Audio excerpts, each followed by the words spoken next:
दे रहा है, क्योंकि इजराइल हमारे साथ में। जी बिल्कुल। और इस बीच एक बड़ी खबर और आगे प्रशांत, बड़ी खबर यह कि भारत के एक्शन से पाकिस्तान में हड़कंप मचा हुआ है।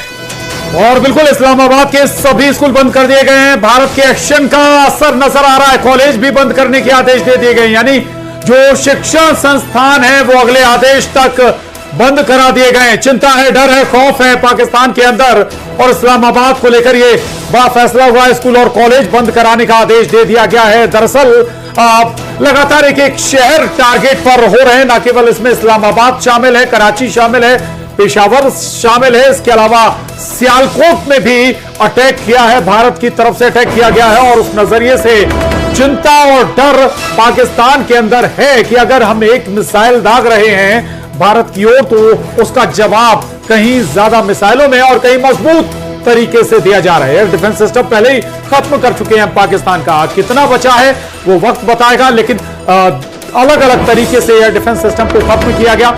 और अगर एयर डिफेंस सिस्टम बर्बाद हो गया तो फिर पाकिस्तान को ऐसी मिसाइलों को अपने ऊपर झेलने के लिए तैयार रहना चाहिए। आशीष, निश्चित रूप से प्रशांत, और ये इसमें कोई दो राय नहीं है। अबाक्स जैसा सिस्टम जो चाइना से उधार में लेकर वो चला रहे थे, अजय जी से इस बारे में बात भी हो रही थी उनसे। एक बार फिर मैं अजय जी आपके पास लौटता हूं, क्योंकि जो वर्तमान परिस्थितियां हैं, एहतियाती कदम दोनों ही देशों की तरफ से उठाए जा रहे हैं। भारत के सीमावर्ती इलाकों में, चाहे वो राजस्थान हो, पंजाब हो, जम्मू कश्मीर का वो इलाका जहां पर लगातार वायलेशन होता रहा है सीज़फायर का, उन जगहों पर स्कूल कॉलेजेस को बंद किया गया। पाकिस्तान में बहुत अंदर तक, जो इस्लामाबाद तक अगर उसका जो असर गया है वो जाहिर है अब कहीं ना कहीं पाकिस्तान के हुक्मरान और पाकिस्तान की सेना ये समझ चुकी है कि अब भारत रुकने वाला नहीं है। लेकिन भारत की तरफ से अभी भी वो मर्यादा, वो एक संकोच दिखाई दे रहा है जो भारत हमेशा से करता आता है किसी भी देश पर हमला करने से पहले।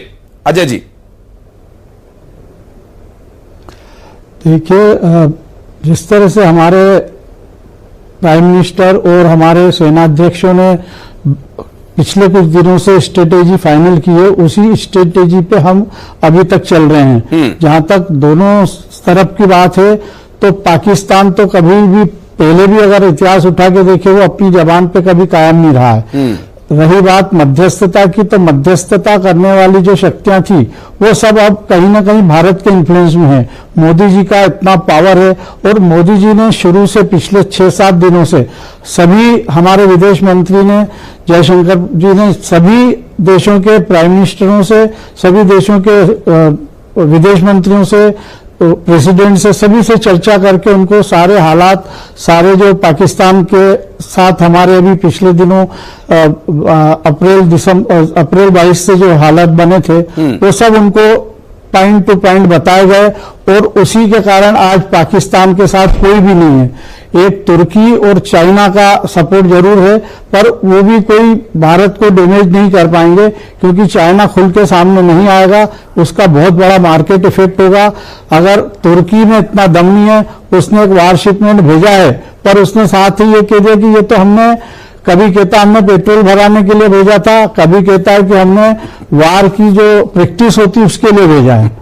जी, तो पाकिस्तान नहीं समझता कि अब और ज्यादा स्टैंड कर पाएगा। रही युद्ध की बात, तो अभी तक युद्ध घोषित नहीं किया है दोनों देशों ने, केवल जवाबी कार्रवाई भारत करते जा रहा है। वो ड्रोन फेंकता है, हम उसके मिसाइल या ड्रोन जो आते हैं उनको बर्बाद कर देते हैं, उनको बर्बाद कर देते हैं और उसका जवाब भी देते हैं।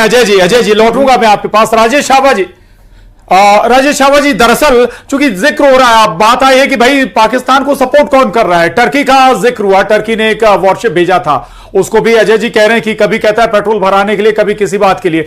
चाइना क्या उतने ओपनली सपोर्ट कर सकता है? चाइना